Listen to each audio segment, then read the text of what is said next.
Hi guys, Pete here from Ashton's Cars, and today I'm showing you around our 62 plate Vauxhall Mokka. This is an SE model and it's the CDTI diesel. The Mokka's a quite nice little car, quite a good size car I think. They've got a little bit smaller than a Qashqai. They've got the height which makes it easy to get in and out, decent sized interior and a reasonably good boot as well. So I guess probably an alternative really to something like a Qashqai. I think the little bit more compact look in the Mokka, but they're a tight little package. They look quite sporty. I think a little bit more stylish than most of their rivals. This is the SE model, so it's quite a nice spec. It's got quite a nice sort of leather interior, things like a heated steering wheel in this car, which is quite unusual to find. You don't see many cars with that this side of a Range Rover. It's also got these very nice looking 18-inch alloy wheels. They're like a titanium grey colour. They really do look the part on this nice bright white car. Just taking you around this particular car, it's in very, very good condition. It's about to turn 73,000 miles. I've been driving the car today and it's an absolute joy. It's got cruise control. It's got those lovely leather seats which have got an armrest that pulls down on them. And it's also got a heated steering wheel. Not that I'm needing it today. As you can see, it's a beautiful day here at Ashton's Cars HQ, but still, we brought this car from a dealership in Oxford and we've driven it back here to South Wales.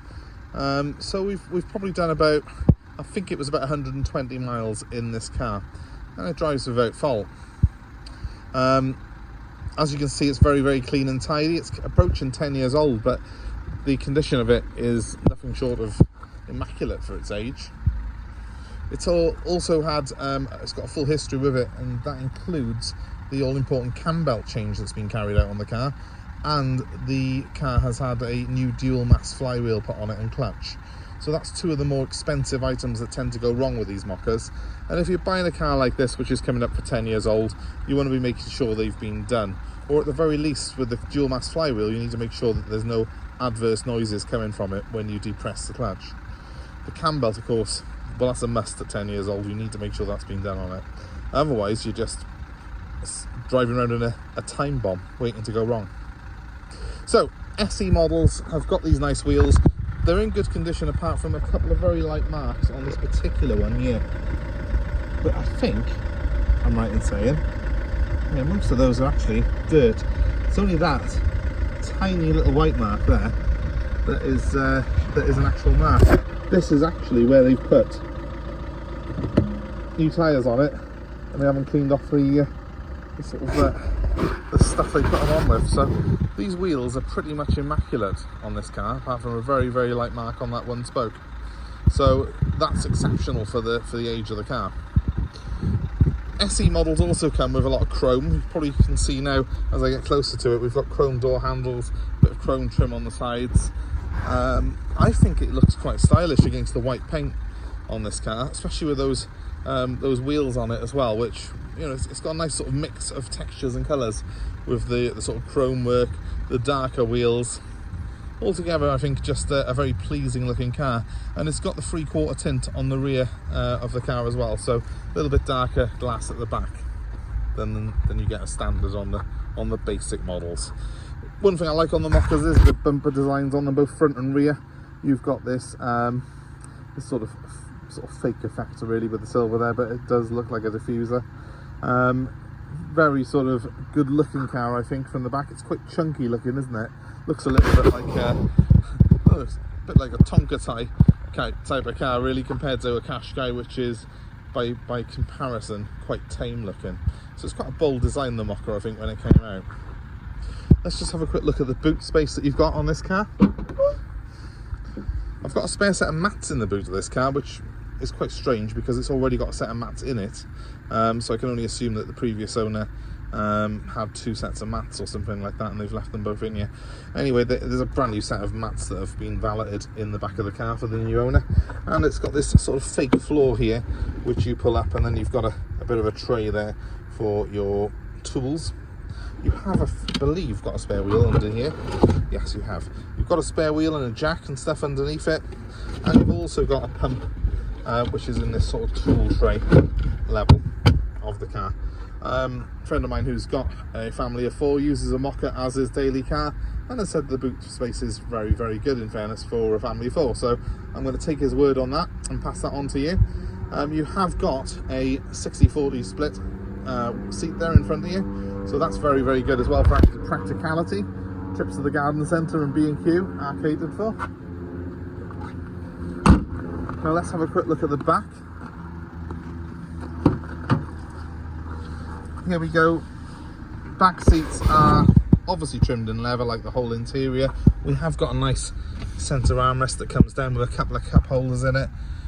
It is quite a nice place to be here. One of the slightly more unusual things that it has got, if you can see in the middle there, is a actual plug for, as in a proper 3-pin plug for your chargers. A slightly strange thing to have in a car, but nevertheless, it was one of the selling points of the Mokka when it was new. As you can see, plenty of room in here.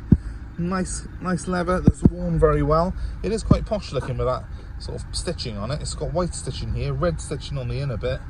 Quite posh, that. Certainly doesn't look like Vauxhalls of old. It's a very nicely trimmed car, this. Moving on to the front, it just gets better and better. We've got electric height adjustment and lumbar on this leather seat that I've got as the driver, and a nice fold down armrest in the middle for added comfort. I'm just going to jump in. I've got a lovely dashboard, plenty of buttons on it, but quite easy to navigate my way around them. The heating controls are all down here. I've unusually got a heated steering wheel, as I mentioned earlier, as well as the normal air conditioning, and of course I've got heated seats for both myself and the passenger. I've got a sat nav. It's quite a good display on it, quite easy to use. It's a split screen navigation, so when it's running I can have the map on the one side and my next turn showing up on the other. I have got Bluetooth telephone as well, so I can hook my Bluetooth device up to this system here. The car's worn very well. The only bit of wear on this whole interior, strangely, is if you look very carefully by here, that button has got a little bit of white showing through where the black paint has come off. Very strange thing to have, but there we go, that's how it is. The car's got cruise control as well. That's what that little white light is there. That's just on at the moment, but it's switched off obviously because we're not moving. And as you can see on there, we've got 72,951 miles. We may as well call it 73,000 miles from new. The cruise control is operated by these buttons on the left hand side of the wheel, and the stereo by the ones on the right. It's got a trip computer and a few other little toys on it as well, and it's got parking sensors to both the front and the rear of the car. I have got a very good sort of eye of the road from here. I've got good visibility and nice big mirrors which make it very easy to drive and park. And of course when I put it into reverse on it, those sensors will come on and give me a little bit of extra guidance moving into spaces. I've got an eco button by here. Essentially that turns on things like start stop, which the car has got, although I can't really show you it being used because I'm on a phone at the moment and I'm not allowed to be driving and filming at the same time. We have got loads of oddment space, so I've got a twin glove box here, so plenty of room, nice big deep door pockets, and even little pockets on top of the door pockets for loose change. I've got a nice big space by here as well, USB for my stereo. There's a 12-volt adapter pin there, and I've got cup holders and trays and various other bits in the middle here. It's ideal for your family. It's also ideal for you if you struggle with access to a car, if you struggle with getting into low cars. These are really good because when I jump out of here, let's just knock it off a second, you can see that it's actually at the perfect height for me getting in and out of it. It's never a strain or a struggle to do so. Even got a little extra glove box by there, a little extra cubby. So it's well thought out. It's got loads and loads of space. You can see by those massive door pockets that it's got. It's a nice, clever interior on this car, and these seats are very, very comfortable indeed. Probably the most comfortable Vauxhall seats I've actually sat in. I love the fact this car's it's the 4-wheel drive version, by the way, and there are many Mokka variants, and a majority of them are 2-wheel drive, but this one is the 4x4 model. So I love the fact that this is a 4-wheel drive with heated seats and a heated steering wheel, because I can't think of anywhere else I'd rather be on a cold winter's morning than gripping me heated steering wheel in this Mokka with my heated seat on, knowing I've got 4-wheel drive to get me out of trouble if it starts to snow. It's a pretty looking car, isn't it? So I hope it's of interest to you. And if it is, please give me a call. My number's 07932 873 646. I would say that the Vauxhall Mokka is probably my favourite Vauxhall. So that's quite a bold statement. There's lots of different Vauxhall models, but I think these are really quite a cool looking car. So hope you agree, but feel free to comment below and let me know your thoughts on the Mokka. And especially if you've owned one previously, let me know how you got on with it. But please ring me if you are interested in this car. It's a lot faster than commenting on here and waiting for me to read it. So ring me on 07932 873 646.